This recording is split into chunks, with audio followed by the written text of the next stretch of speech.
hallarımız akrilik gün hallardır. İmlik sıklığı 1 milyona yakındır.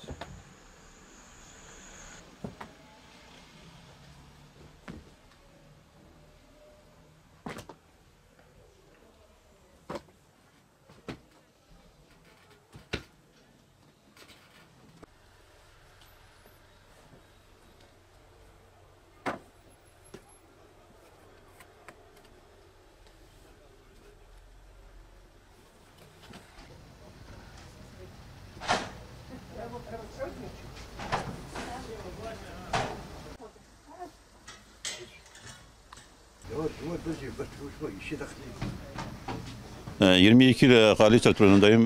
Hali satıyorum. Her sene zam yiyordu ama zam %5 zam yiyordu.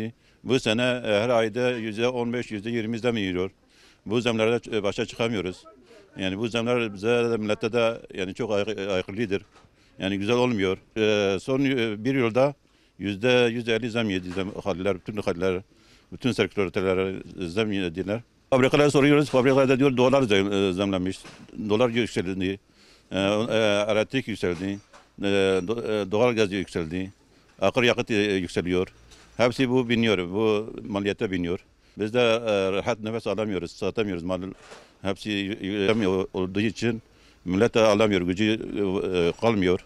Devlet bunun üzerine durması için yani elektrik ve doğalgaz akaryakıtı indirse, bunun üzerinde dursa çok iyi olur. Çünkü milletin gücü kalmadı artık. Alım gücü kalmadı. Yani millet zor durumdadır. Devlet millete bakması lazım yani. Devlette yani istiyoruz ki devlet bunun üstüne dursun. Devlet biraz bir şeyler yapsın. Bir imkan bulsun bize yani. Yani hem biz de mağduruz. Millet mağdurdur. İmalatçı mağdurdur. Halı fiyatları ortalama olarak %110-100 arası arttı, evet, fiyatlar. Yani hiç beklemediğiniz oranda bir artış oldu. Çünkü bu yıllık bazda %30 civarında artmışken şimdilik %110 civarında bir artış söz konusudur. Yani hiç beklemediğimiz oranda bir artıştır. Çünkü bu müşterimizi çok üst derecede etkiliyor. Müşteri potansiyelimizi düşürüyor, müşteri satış ortalamamızı düşürüyor. Yani bu bir tek biz olarak, halıcılık sektörü olarak değil, bütün esnaf sektörlerinde bu şekildir. Bu olay bu şekildir. Artışın nedeni başlıca olarak enerji tüketimlerinden dolayı kaynaklanan fiyatlardan dolayıdır. Enerjinin yanı sıra şu ana kadar geçen 2 ay içerisinde dolar bazlı olarak fiyatlar yükselmişti, dolar bahanesiyle.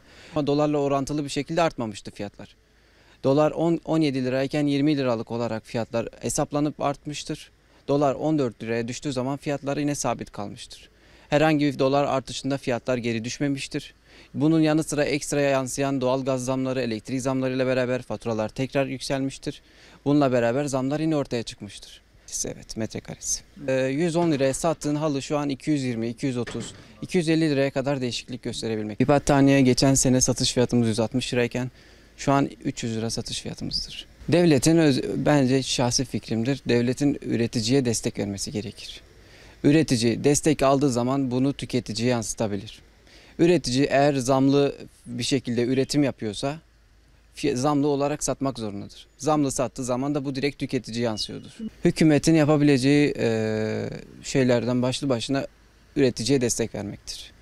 Teşvik olur, kredi desteği olur, hibe desteği olur. Bunlarla bu şekilde üreticiye destek olursa bu tüketiciye yansır direkt olarak. Fiyatlar daha da düşer.